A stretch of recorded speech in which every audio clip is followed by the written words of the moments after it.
1587 में John white 100 से ज़्यादा लोगों को लेकर इंग्लैंड से रोनाक आइलैंड पहुंचे, जो कि आज के वक्त नॉर्थ कैरोलिना में है।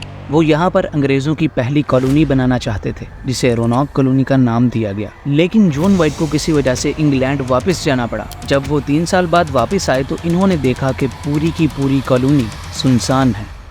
कॉलोनी में कोई एक इंसान भी नहीं है, इंसान तो छोड़ो कोई एक जानवर भी नहीं है। जॉन को मारपीट या खून खराबे के कोई निशान नहीं मिले, सिर्फ एक दरख्त पर लफ्ज़ क्रोटॉन खुदा हुआ था। तो आखिर इन लोगों के साथ हुआ क्या?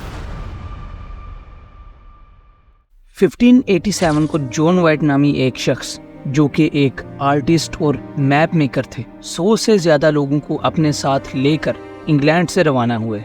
इनमें 91 मर्द, 17 औरतें और 11 बच्चे थे, जो कि कुल 119 लोग बनते हैं। जबकि कुछ रिसर्चेज में इनकी तादाद 115 और कुछ में 117 बताई जाती है।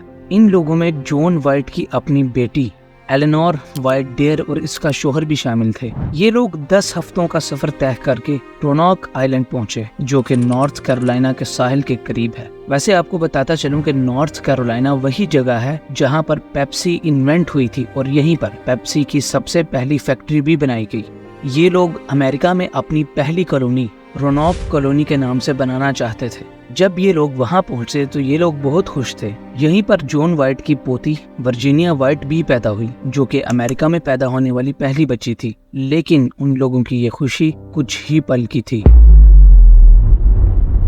जो भी खाने पीने का सामान वो लोग अपने साथ लेकर आए थे, वो आहिस्ता आहिस्ता कर खत्म होने लगा।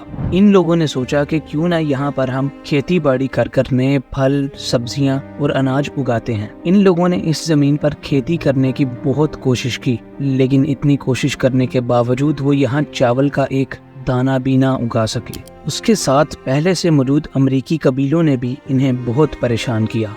इन सब चीज़ों से तंग आकर लोगों ने अपने लीडर जॉन वाइट से कहा कि इस मसले का कोई हल ढूंढे। जॉन वाइट ने बहुत सोचा और सोचने के बाद उन्होंने ये फैसला किया कि मैं खुद इंग्लैंड वापस जाऊंगा और खाने पीने के सामान के साथ साथ मदद और दूसरे रिसोर्सेज भी लेकर आऊंगा। 27 अगस्त 1587 को जॉन वाइट रोनाक कॉलोनी को छोड़कर एक कश्ती पर इंग्लैंड चले गए। जॉन वाइट ने जल्द से जल्द सारे रिसोर्सेज इकट्ठे किए और वापस जाने की तैयारी करने लगे। लेकिन 1588 में इंग्लैंड और स्पेन के दरमियान आर्माडा वार शुरू हो गई। जॉन वाइट ने बहुत कोशिश की कि वो किसी तरह रोनाक कॉलोनी वापस चले जाएं, लेकिन जंग की वजह से वो वापस ना जा सके। जॉन अपने लोगों के बारे में बहुत ज्यादा परेशान थे कि वो इतने कम रिसोर्सेज के साथ कैसे जिंदा रहेंगे और अमरीकी कबीलों का सामना कैसे करेंगे, लेकिन वो इंतजार करने के अलावा कुछ नहीं कर सकते थे। आखिरकार 3 साल का इंतजार करने के बाद 1590 में जॉन ने मौका पाया और वो सप्लाई शिप पर बहुत सारे रिसोर्सेज, बहादुर सिपाही और मल्लाहों यानी सेलर्स को लेकर रोनाक कॉलोनी वापस पहुंचे। लेकिन जब वो रोनाक कॉलोनी वापस पहुंचे तो वो ये देखकर दंग रह गए कि पूरी की पूरी कॉलोनी वीरान है। सभी लोगों के घर टूटे हुए थे, लेकिन किसी किस्म की जबरदस्ती, खून खराबे या इन लोगों के मरने का उन्हें कोई सबूत नहीं मिला। सबूत के नाम पर उनके पास था तो सिर्फ एक टूटे हुए दरख्त की लकड़ी पर लफ्ज़ क्रोटॉन खुदा हुआ था। जॉन ने ये सोचा कि कॉलोनी के सारे लोग क्रोटॉन आइलैंड चले गए होंगे, जिसे आज हैटर्स आइलैंड के नाम से जाना जाता है। तो जॉन ने ये फैसला किया कि वो खुद हैटर्स आइलैंड जाएंगे और इन लोगों की तलाश करेंगे। जॉन ने बहुत कोशिश की कि वो हैटर्स आइलैंड पहुंच जाएं, लेकिन उन्हीं दिनों समुंदर में तूफान आया हुआ था। इस समुद्री तूफान की वजह से ही वो ज्यादा देर तक तलाश ना कर सके। तूफान से ना सिर्फ समुंदर के अंदर कश्ती चलाना नामुमकिन था, बल्कि जमीन पर भी बहुत तेज बारिश और तेज हवाओं की वजह से इन लोगों को ढूंढ पाना बहुत मुश्किल था। मगर फिर भी जॉन ने काफी देर तक तलाश जारी रखी।